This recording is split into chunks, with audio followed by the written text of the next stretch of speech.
Es difícil seguir después de las palabras de Hugo porque realmente es difícil tratar de agregar nada.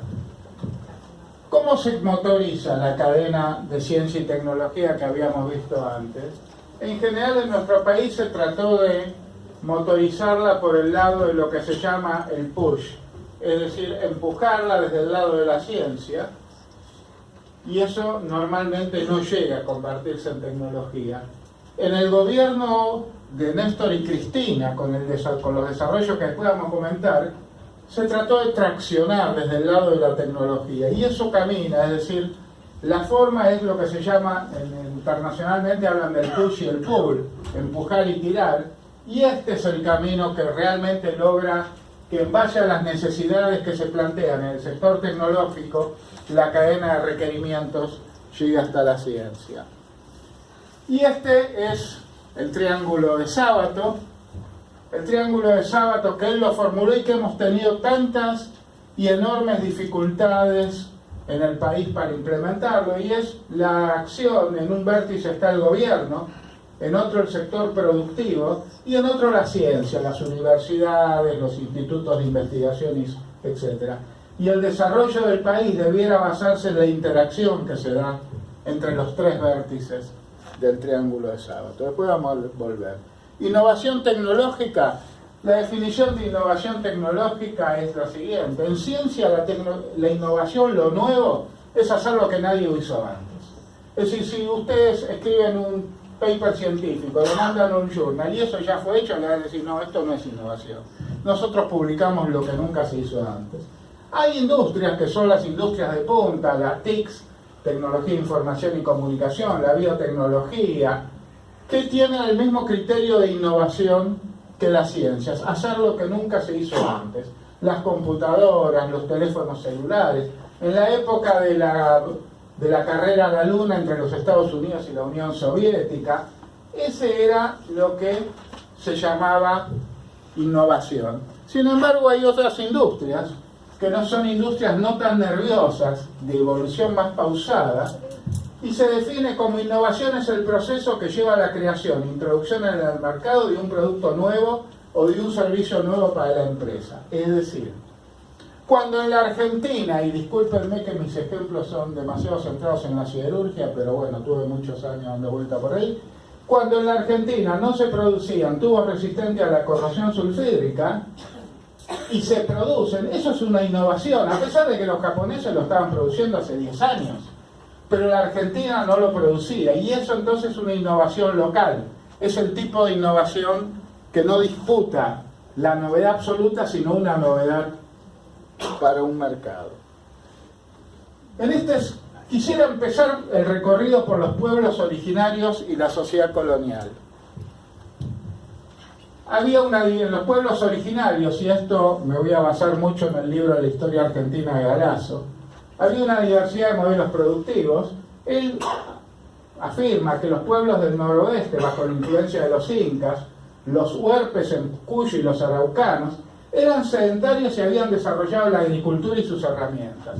Es decir, desarrollar la agricultura por sobre la caza, es decir, vivir de la agricultura y no vivir de la caza, obliga a desarrollos tecnológicos, obliga a tener herramientas útiles, etc. Las formas de esclavitud que implantaron los españoles cuando llegaron, que eran algunas que ya existían entre los pueblos originarios, pero sin la crueldad que después la implantaron los españoles, eran la encomienda, la mita y el yanaconazgo, y eran formas en que los pueblos originarios estaban obligados a trabajar en minas de plata, en minas de oro, en tareas serviles dentro de los domicilios de los conquistadores, etc., con retribución que a duras penas, en algunos casos se restringía el alimento y en otros ni siquiera el alimento, es decir, las mismas comunidades aborígenes tenían que proveer sus alimentos. Hay una discusión interesante, cómo caracterizar esta sociedad. La sociedad colonial exportaba metales a los mercados europeos sobre la base de la esclavización de los pueblos originarios. Y acá hay un debate. Está Milcíades Peña, un importantísimo historiador trotskista, que dice la colonia era una sociedad capitalista. ¿Por qué era una sociedad capitalista? Y porque el oro y la plata que se producía en la colonia se exportaba a Europa, donde estaba el capitalismo. Esta definición obviamente no es simplemente histórica, sino que tenía un criterio político muy fuerte, y es, bueno, si la colonia ya era una sociedad capitalista, la revolución democrático-burguesa en la Argentina ya estaba superada, por lo tanto lo que correspondía era la revolución socialista, y por lo tanto el peronismo era una fase más de lo mismo, es decir, era más de la burguesía, no tenía ningún carácter revolucionario. Puigros, en cambio, dice la colonia era una sociedad feudal. No es el destino de las exportaciones el que define el carácter de una sociedad, sino las relaciones de producción, y las relaciones de producción de la colonia eran esclavistas. Galasso habla de coexistencia de modos de producción, pero básicamente lo que nosotros sabemos por nuestro origen ideológico y por nuestros estudios de la historia es que realmente es muy aventurado afirmar en que la colonia ya era una sociedad capitalista. Podría ser en menor o menor grado feudal, pero de ninguna forma la revolución democrático-burguesa en el país se produjo antes del peronismo. Y eso básicamente es una lección que podemos fijar. Y ahora vamos a entrar en estilos científicos y tecnológicos. Acá tengo la definición de estilos tecnológicos que tomé del libro de Oscar Barsky. Entre paréntesis, yo voy a citar repetidamente a Oscar Barsky, podría haber citado a Amílcar Herrera. Hubo en los 70 una generación en la Argentina que estudió la relación entre ciencia, tecnología y sociedad, y hizo desarrollos importantísimos, y que nosotros debiéramos trabajar para, aunque sea, poder estar a la par. Es decir, es gente que ha realmente introducido conceptos importantísimos. Barsky hacía métodos numéricos, trabajaba en la sociedad, en la Facultad de Ciencias Exactas, Físicas y Naturales, en el departamento, en el Instituto de Cálculo, que en esa época dirigía Sadowski, lo que no quiere decir que era una coexistencia armoniosa entre Sadowski, García, Barsky. Era una coexistencia muy friccional, pero esa fricción salía a luz. Entonces, Barsky llamó estilo tecnológico a un conjunto, prestemos atención, de características cualitativas generales, comunes a todas las ramas de la tecnología y la ciencia, deseables porque son directamente deducibles de los objetivos nacionales, y prácticas en el sentido que ayudan a tomar decisiones, pues no son compatibles con cualquier propuesta. Es decir, para ser muy concretos, si tenemos que tomar una decisión sobre política tecnológica, no es la misma la decisión que hubiésemos tomado bajo el kirchnerismo que bajo el actual gobierno. Y no es la misma no solamente porque tienen políticas de ciencia y tecnología diferentes, sino que esas políticas de ciencia y tecnología se basan en modelos de país diferentes. Es decir, cuando estamos hablando de un modelo de país de desarrollo inclusivo, hay ciertas políticas de ciencia y tecnología que son compatibles, son directamente deducibles de los objetivos nacionales, y cuando hablamos de las políticas de ciencia y tecnología de Macri y compañía, también sus políticas son deducibles. Es decir, acá no es que pasaron cosas, no es que hubo tormentas de frente, hay un modelo de país que lleva directamente a una cierta tipo de política científica tecnológica. Este es el libro de Oscar Barsky. Tengo los dos. Este es el que se imprimió en los 70, este es el que ahora hace muy poco reimprimió la Biblioteca Nacional cuando Horacio González era el director, y en el programa está un sitio de internet donde tienen el PDF de este libro. Entonces lo que yo pongo acá es la directa relación entre el proyecto nacional, qué queremos hacer del país, y el estilo tecnológico, y obviamente también el estilo científico. Hay dos grandes proyectos nacionales que se disputan la hegemonía en nuestro país: el desarrollo inclusivo y el neoliberalismo periférico. Ahora vamos a entrar en los dos nombres, pero si se quiere podemos llevarlos hacia atrás y encontrar su origen en el viejo debate entre la Argentina del puerto y la Argentina federal.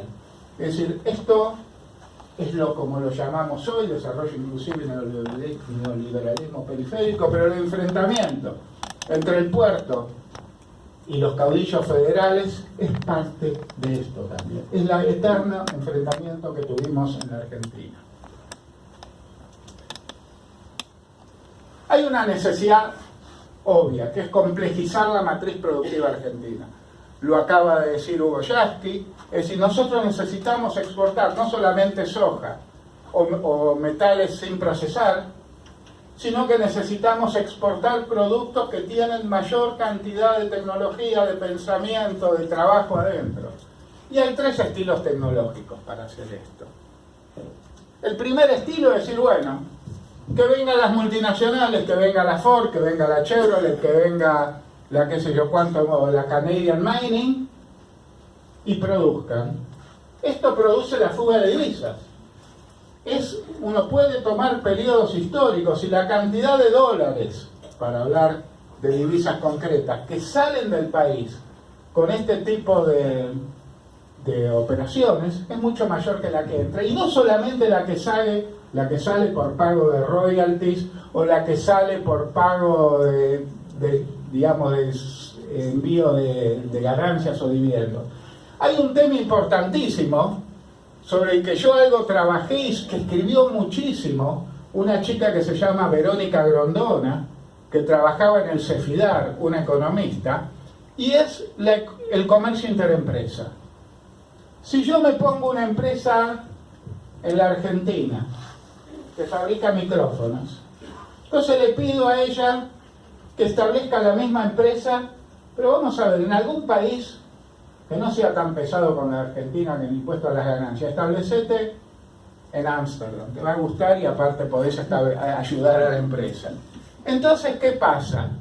Ella me vende a mí ingeniería, ella me vende a mí tecnología y yo se la pago. ¿Cuál es la ventaja de sacar dinero del país y mandárselo a Ámsterdam? Y que Ámsterdam tiene impuestos a las ganancias mucho menores.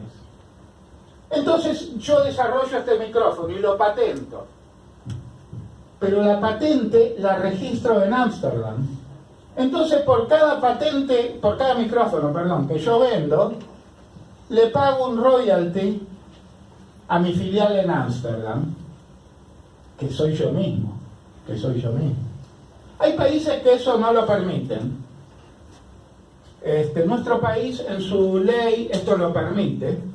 Hubo países de América Central que con las compañías bananeras tuvieron un problema excepcional. Es decir, las compañías bananeras que exportaban a todo el mundo desde Costa Rica declaraban ganancias nulas en Costa Rica. Y no es que mentían o que iban de noche y borraban los libros de contabilidad, sino que ejercían este comercio interempresa en que si yo produzco este micrófono, por ahí lo voy a producir sin alguna de estas cosas finales, se lo vendo a ella en Ámsterdam, ella le agrega esto, yo se lo vendo en 2 mangos y ella lo vende en 100 y la ganancia queda toda registrada en Ámsterdam. Y atención que no digo que estas cosas uno pueda ir y arrestarlo al fulano, ni que se va a encontrar una fotocopia de cuadernos en donde esto esté, sino que lo que yo digo es que esto es la ley argentina que permite este tipo de juegos en lo que se llama el comercio interempresa. Entonces, esta opción 1 la podemos descartar, es la del gobierno de Cambiemos. La opción 2 es decir, bueno, está bien, los extranjeros cuando vienen solos nos hacen este tipo de cosas. ¿Por qué no hacemos una combinación de empresas nacionales y empresas extranjeras que produzcan algo? Capital 50 y 50, si quieren. 51 nacional y 49 extranjero. ¿Y saben lo que pasa? En una empresa de tecnología, aunque el dueño de la tecnología tenga un porcentaje muy bajo, el dueño de la tecnología es el que manda. No es verdad que porque tenga menor participación accionaria no va a ser el que manda. El que maneja la tecnología, miren, si yo quiero comprar este micrófono y hago una sociedad con el Estado en que yo tenga 30%, le digo, ¿sabes qué? Te voy a hacer el despiece electrónico de este micrófono. Y todas las componentes las tenés que comprar a mis empresas de Allende los Mares o a los que me proveen a mí. Y yo manejo la tecnología. Si no te gustan esos componentes, no podemos hacer negocio. Entonces eso tampoco funciona. Y lo que sí funciona, y es difícil, es obviamente lo que desarrollaron las presidencias de Perón, Néstor, Cristina, es la producción autónoma de tecnología. Como decíamos antes, el límite de esto es la restricción externa. Miren, dice en uno de sus libros Aldo Ferrer, que cuando yo comienzo una producción sofisticada en el país, al principio voy a gastar mucho más dólares de los que me ahorro, porque voy a importar máquinas, porque voy a importar algunos insumos que no puedo producir en el país y que después lograré producir. ¿Cómo pasar eso? Y necesitamos tener las divisas. Y tenemos que volver a pensar en que Argentina exporta soja, en que Argentina exporta un montón de cosas, que los exportadores no tienen hoy la obligación ni siquiera de liquidar en el país a 30 días, 60 días, no pueden no liquidar nunca.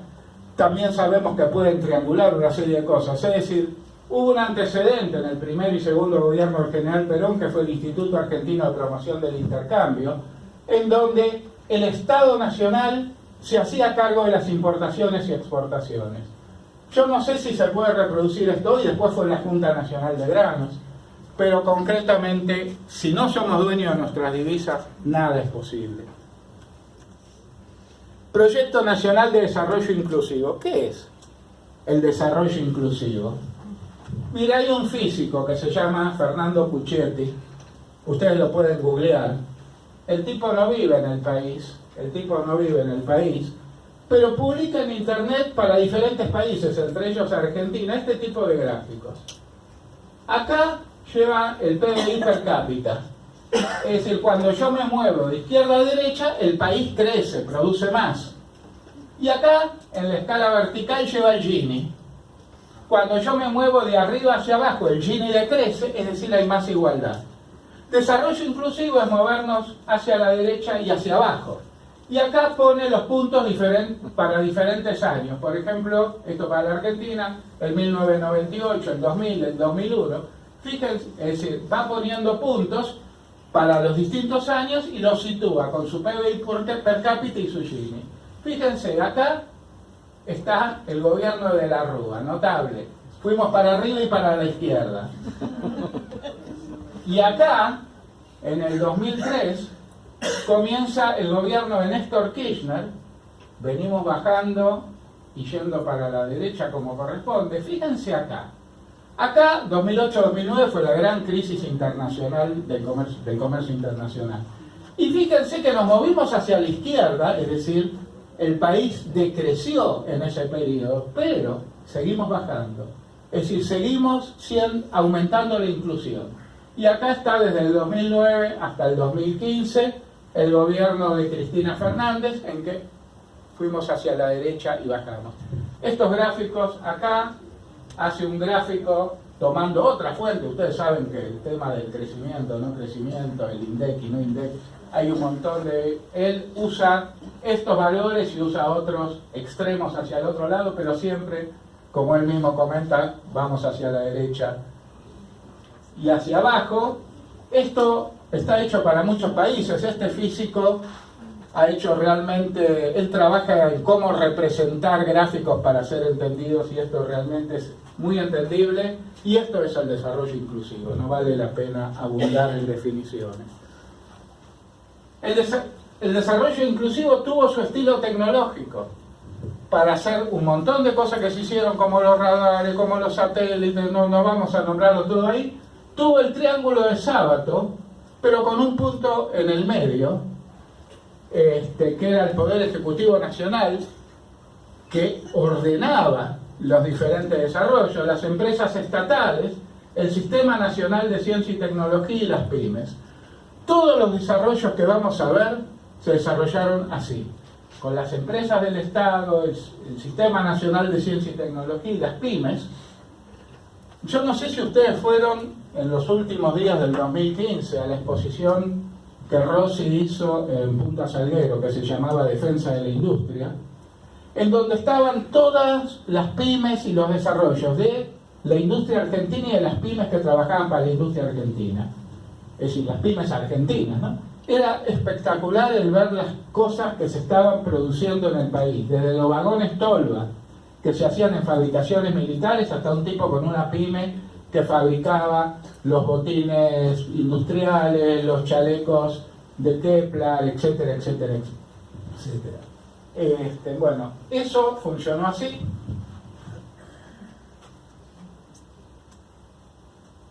Obviamente el desarrollo de tecnología local, el desarrollo autónomo de tecnología tiene oportunidades y riesgos. Las oportunidades son más o menos obvias, nos permite conocer en un proceso tecnológico lo que yo llamo conocer las ventanas tecnológicas, es decir, dentro de qué rango se tienen que mover las variables que controlan un proceso productivo, y me permite su conocimiento modificar, adaptar, me permite, si compro algo, abrir la famosa apertura de los paquetes tecnológicos, no agarrar un paquete cerrado. Desarrollo de tecnologías ad hoc para resolver problemas locales, el desarrollo de innovaciones locales, el desarrollo de plataformas futuras para innovación, habilita el diálogo tecnológico con los compradores más sofisticados, desarrolla un clima de trabajo, y los riesgos es que los costos son más difíciles de medir. Cuando yo desarrollo por primera vez algo, bueno, los costos y el tiempo se me hacen difíciles de acotar. Tengo que tratar de acotarlos, pero todos los que trabajamos alguna vez en desarrollo sabemos que un desarrollo no es, yo no puedo decir esto me va a llevar 3 días, 6 minutos, 4 segundos, sino que se me van a escapar los tiempos, y cuando se escapan los tiempos, se escapan los costos también. Plazos de ejecución extendidos, incertidumbre en cuanto a los resultados. Yo tenía un director de investigación que siempre decía que cuando entra a un centro de investigación, pregunta, ¿por qué no me cuentan los fracasos? Y si le dice no tuvimos ningún fracaso, dice, estos tipos no están haciendo nada. Es decir, no se puede desarrollar algo y no tener fracasos. Y bueno, al principio necesito un mercado protegido porque los desarrollos no son necesariamente competitivos. El rol del Estado acá cumple un rol central. El Estado en este sistema de desarrollo es central, es el que maneja el desarrollo. Y digo, este es un problema de nosotros, los países en vías de desarrollo, subdesarrollados, como tengamos ganas de llamarlo. Hay una autora, una investigadora inglesa, Mariana Mazzucato. Este libro lo pueden bajar de la web, se llama El Estado Empresarial, The Entrepreneurial State, está ahí en la web. Entre paréntesis, todas estas filminas van a estar a partir de mañana. A partir de mañana les vamos a mandar el link, van a estar en la web. Entonces, ella muestra que en todos los estados del mundo, Estados Unidos, Japón, la Unión Europea, el Estado es el elemento central del desarrollo tecnológico. Herramientas, ¿cómo hace el Estado para desarrollar? El poder de compra del Estado, es decir, el Estado compra. El ente regulador, protección arancelaria, paraarancelaria, y el Estado productor, claro que también el Estado productor. No voy a entrar en detalle, pero de nuevo, hay una web, ustedes cuando tengan estas filminas las van a ver, hay un instituto en Estados Unidos que se llama el Breakthrough Institute, y tiene una página que yo ahí les doy el link, que dice, ¿de dónde vinieron las tecnologías buenas? Y muestra que todas vinieron del Estado americano. Y les voy a hacer un recorrido muy rápido. La agricultura, los americanos, el Estado estadounidense, está desarrollando híbridos desde el siglo XIX. La utilización de piezas intercambiables, miren qué interesante, cuando se enfrentan a los ingleses, George Washington, que fue el primer presidente americano, quería piezas de repuesto para los mosquetes, para los cañones, y se encontraba que los mosquetes fabricados por A, las piezas no eran intercambiables con los fabricados por B. Y fíjense, después hablan de libre mercado. Ya George Washington le dijo, bueno, señores fabricantes de armas, el que no utilice estas piezas intercambiables, el Estado americano, el Estado revolucionario americano, no le va a comprar nada. Y esa ley se mantiene, es decir, no era admisible que cada fabricante hiciese lo que quisiese. Los ferrocarriles y sus industrias proveedoras las desarrolló el Estado americano, la industria de la aviación, la construcción del primer túnel de viento, los motores jet, los microchips, el desarrollo de las PC, la internet, el buscador de Google, el famoso buscador de Google, se desarrolló con un apoyo económico, lo que los americanos llaman un grant, de la National Science Foundation. Los GPS fue un emprendimiento del Departamento de Defensa. La energía nuclear, obviamente, como continuación del proyecto Manhattan. La biotecnología, que recibió un grandísimo impulso durante la presidencia de Nixon. Acá hay un gráfico, no tenemos tiempo de entrar, pero ustedes lo van a tener, en donde están las diferentes etapas, desde la investigación, la concepción, el desarrollo tecnológico primario, es decir, la fabricación de prototipos, el desarrollo de productos y el marketing, donde están marcadas en negrita las agencias del Estado americano que participan de eso.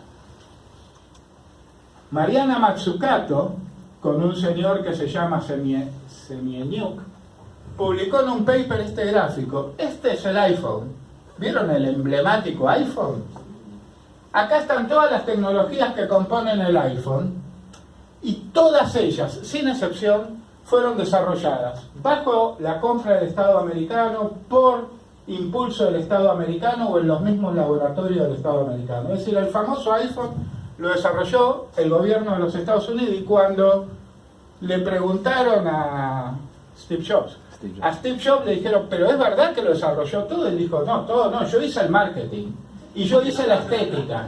Bueno, la estética del iPhone se vende mucho por la estética, pero básicamente toda la tecnología dura del iPhone, también del iPad, pero no nombro el iPad porque ya es una cosa muy vieja, toda la tecnología dura del iPhone la desarrolló el Estado americano. Y después hablamos de la no injerencia del Estado en la producción.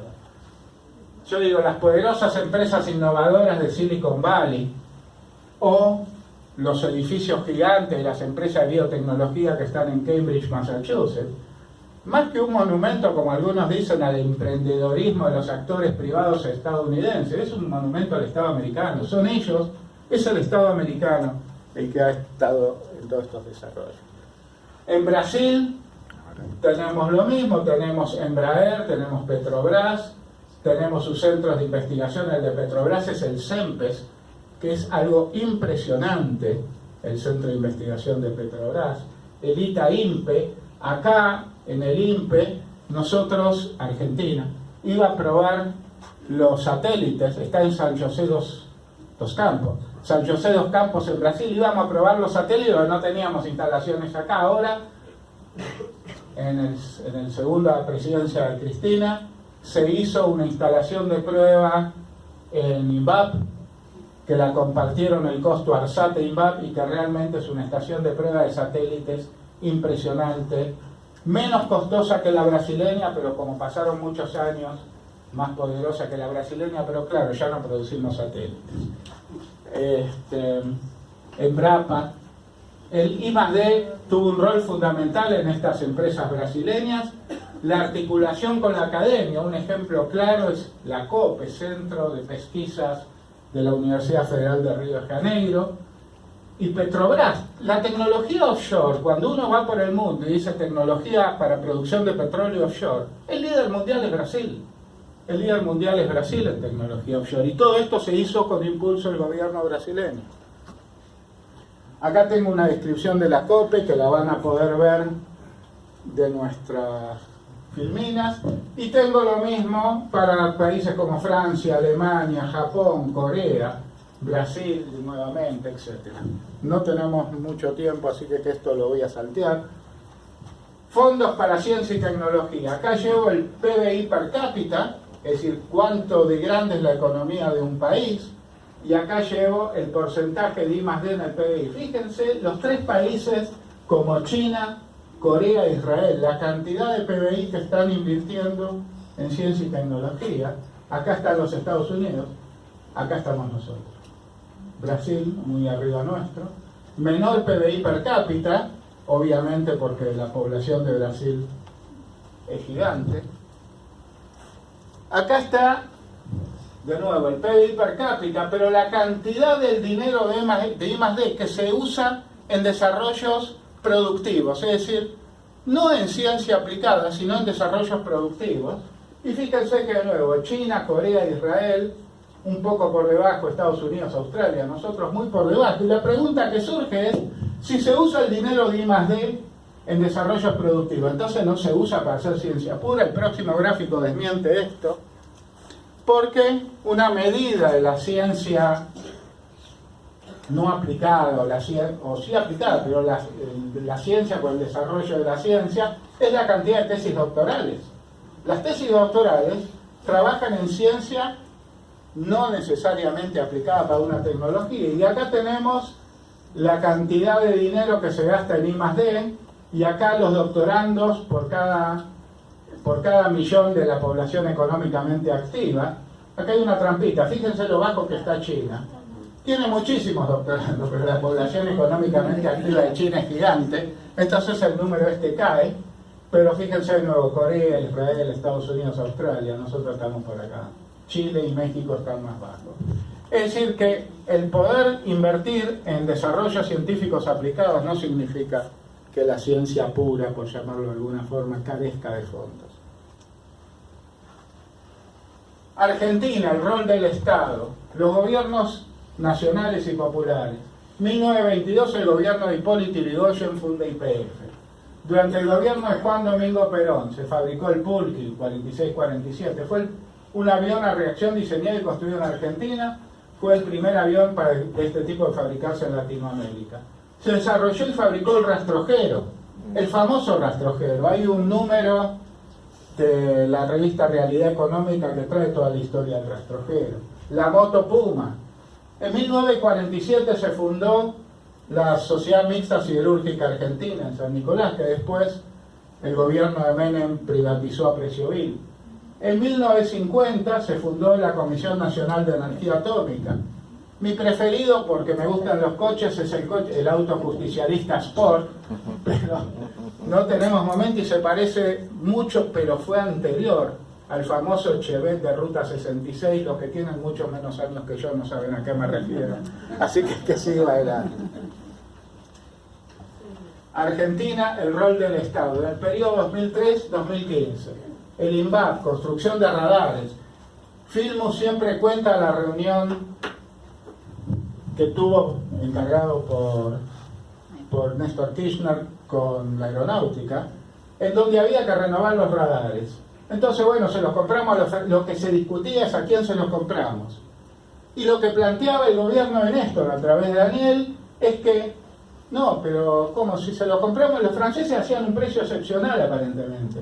Pero ¿qué pasa? Nos quedamos atados toda la vida a dos cosas. Comprar los repuestos franceses, que eran carísimos, y cada vez que tuviésemos que actualizar el sistema de radares argentino teníamos que ir a los franceses y decirles, ¿nos lo pueden actualizar? ¿Cuánto cobran por actualizar?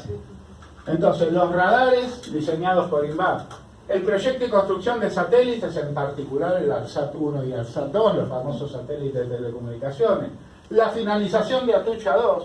La finalización de Atucha 2 fue épica. Acá hay gente como Marta de la Comisión de Energía Atómica. Fue épica porque Atucha 2 no tenía, cuando empezó a hacerse los planos en formato electrónico, los más viejos como yo nos acordamos de los planos de heliográfica, que tenían un apestoso olor a amoníaco, pero que tenían, aparte del olor a amoníaco, la propiedad de que se descomponían con el paso del tiempo y de la humedad. Todos los planos estaban en copias heliográficas, las empresas que producían partes ya no existían.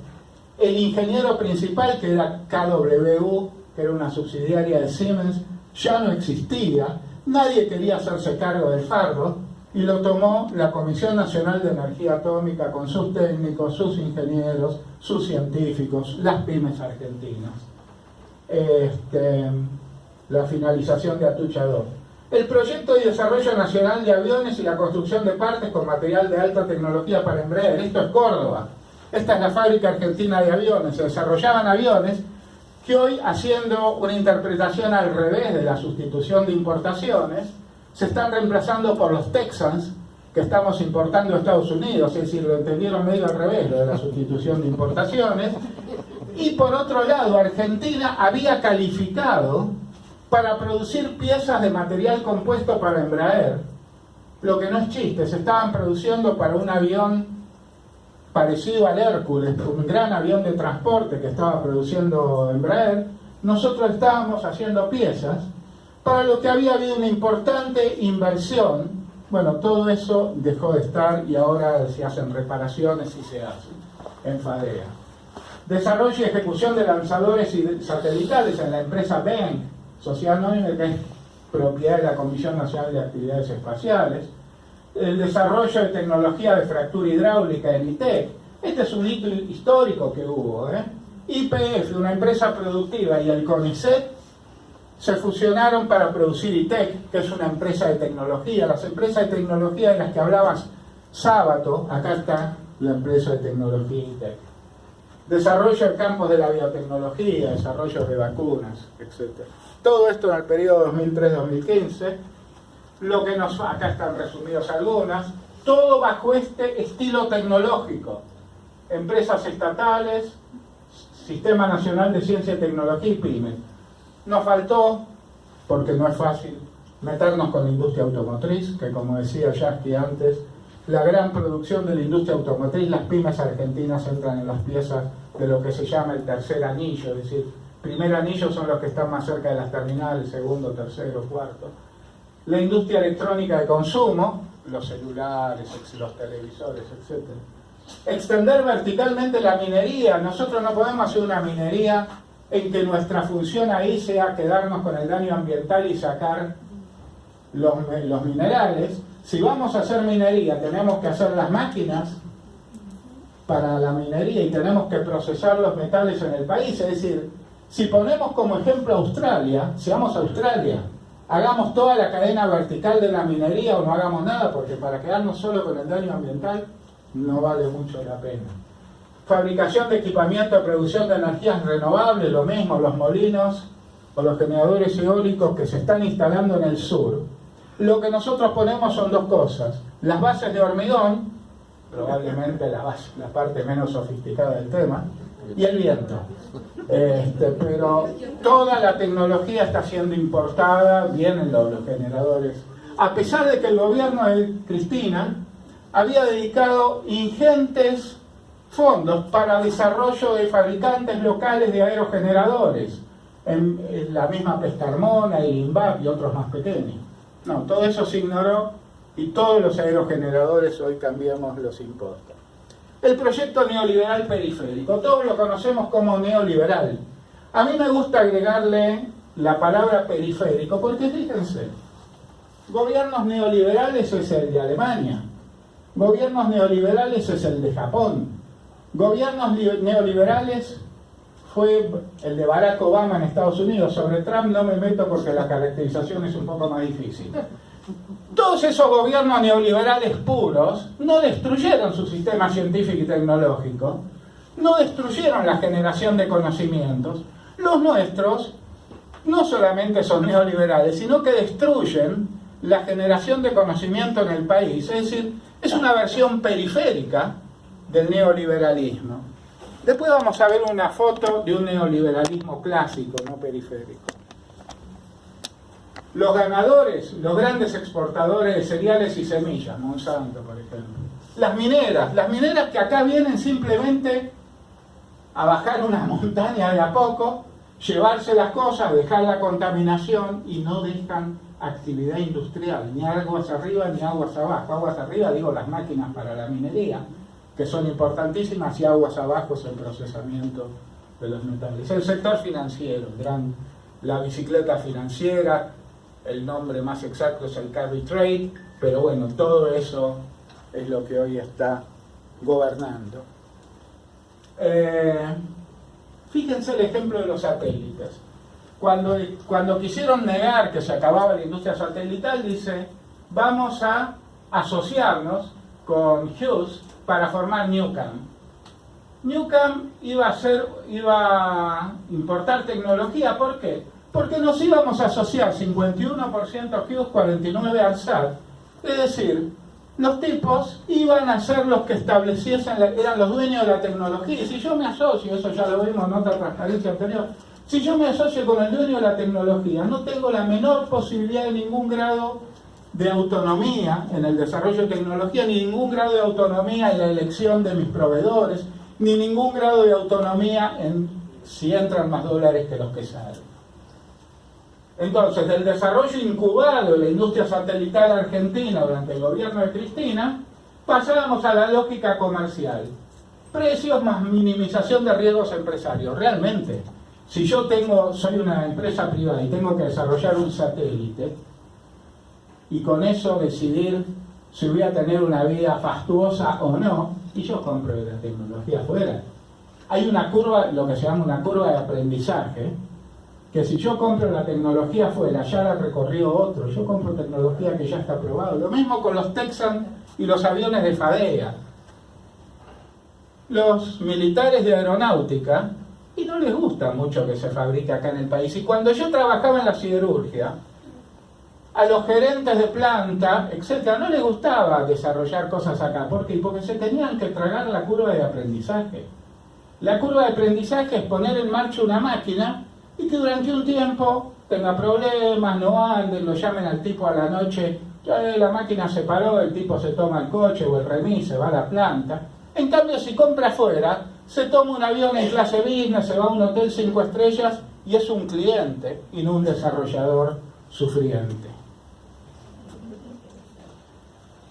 Estilo del neoliberalismo periférico. La industria automotriz la planteaba Hugo, fíjense, no nos pusimos de acuerdo con Hugo. Acá está la balanza comercial argentina en violeta. Fíjense que a partir del 2015, por ahí empieza, acá hay un punto, pero empieza a dar pérdida notable. Este es el cero. Ahora, en verde están las industrias autopartistas. Las industrias autopartistas le dan un déficit al país parecido al de toda la balanza comercial. ¿Qué pasa? Y pasa que nuestros autopartistas, nuestras terminales automotrices, no le compran a los autopartistas. ¿Por qué? Por dos motivos. Porque nuestros autopartistas no tienen investigación y desarrollo. Es decir, ahí tiene que entrar el Estado y ahí tiene que entrar el INTI en nuestro gobierno, con un sector de automotriz, el INTI que hoy están destruyendo, que hoy están echando, que hoy están diciendo las peores cosas y reprimiendo adentro del INTI. El INTI va a ser nuestra gran herramienta, porque un centro de investigación, ¿qué hace? Mira a la industria, ve sus necesidades, se da vuelta y mira el sistema científico y encuentra aquellas personas, aquellos grupos que son capaces de resolver, usando el conocimiento científico, el problema que se plantea. Entonces, este tema con la industria automotriz, en que no tenemos autonomía tecnológica, porque la industria automotriz, a ver, para el tipo que fabrica un coche de Argentina y tiene que comprar las lamparitas que hacen el guiño cuando doblo, y se las va a comprar si no hay presión del Estado, el que le fabrica las lamparitas para todos los coches que produce en el mundo. ¿Por qué las va a venir a fabricar en el país? Digamos, para tener un riesgo, para no gozar de las economías de escala. Entonces, la industria autopartista es un gran tema. Fíjense que también la industria automotriz en los últimos años, ya las terminales, están dando déficit. A esto también hacía referencia Hugo, que evidentemente se empeñó en dar todas las primicias que yo iba a dar. Acá está la industria automotriz, y es un artículo publicado, acá pongo en la web de Ámbito. Si acá sumamos las piezas que se importan, los coches que se importan, porque hay coches que se importan enteros, de Brasil, de México, etcétera.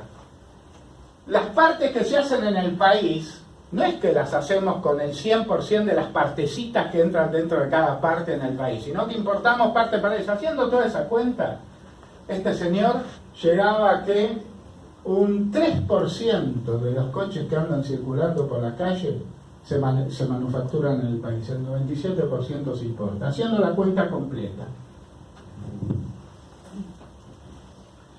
Consecuencias: no localización en el país de cadenas productivas, destrucción de pymes, lo que estamos viendo hoy, ajuste del Sistema Nacional de Ciencia y Tecnología, porque realmente el tema es, si nosotros vamos a tener un sistema industrial en que todo le importa, si nosotros vamos a tener un sistema industrial en que importa el conocimiento? ¿Y para qué queremos la ciencia? Es decir, es una especie de lujito con ese punto de vista. No hay utilidad para la ciencia, porque no quieren que la haya, porque el sistema que nos están proponiendo, este neoliberalismo periférico, es un sistema productivo sin utilización de conocimientos generados autónomamente. Destrucción de empleos, lo vemos todos los días, desde que subió Cambiemos, en la industria solamente hay 90.000 puestos de trabajo menos, 90.000 en la industria, y tengamos en cuenta que en estos años también hay un crecimiento de la población, ¿no? Creo que el PIB argentino crece a un ritmo de un 1,5% anual, algo por el estilo. Precarización del empleo. Quiero en este punto, para terminar, volver. Destrucción de la protección social y educación subordinada al mercado. Es decir, ellos quieren una educación que diga, a ver, en la Facultad de Ingeniería, acá tengo a 2 profesores de la Facultad de Ingeniería, ¿qué nos hace falta que enseñan? No, esto no, ¿saben qué? Estas cosas las importamos. ¿Por qué no enseñan mantenimiento de lo que importamos?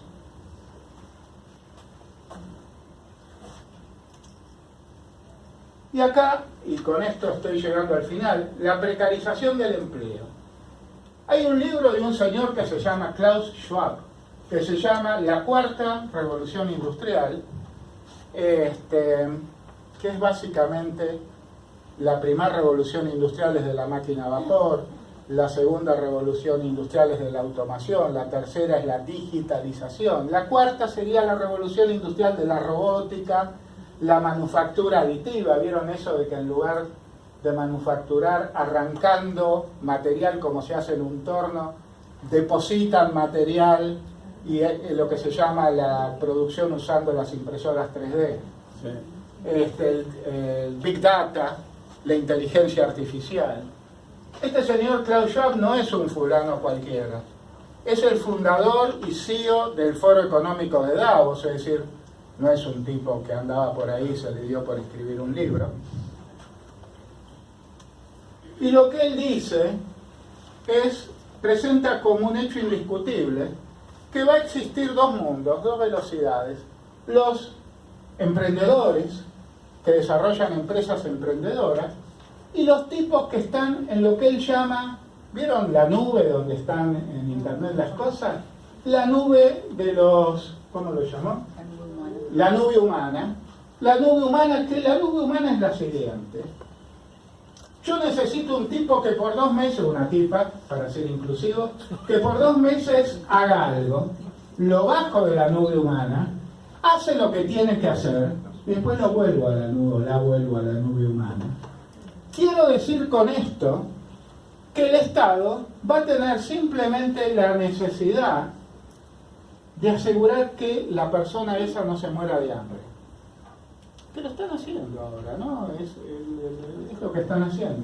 Que la persona no se muera de hambre, porque si se empieza a morir de hambre, la cosa termina mal. Pero esa persona no va a tener un empleo formal que si me despiden me pagan una indemnización. Esa persona no va a tener un empleo formal que tengo vacaciones, que tengo salario familiar, etcétera, etcétera, etcétera. Esto es lo que están proponiendo. Ya lo proponía hace mucho en Estados Unidos una persona que hablaba de un mundo, de un país de autoempleados. Este es el sueño, es decir, que todos seamos autoempleados, que estén los emprendedores, el resto autoempleados, y no hay obligaciones. Es decir, las empresas no tendrían ningún tipo de obligación. Y no se parece a los discursos de Cambiemos cuando Bullrich el alto, cuando Bullrich dice: acostumbrémonos a vivir en situaciones borrosas.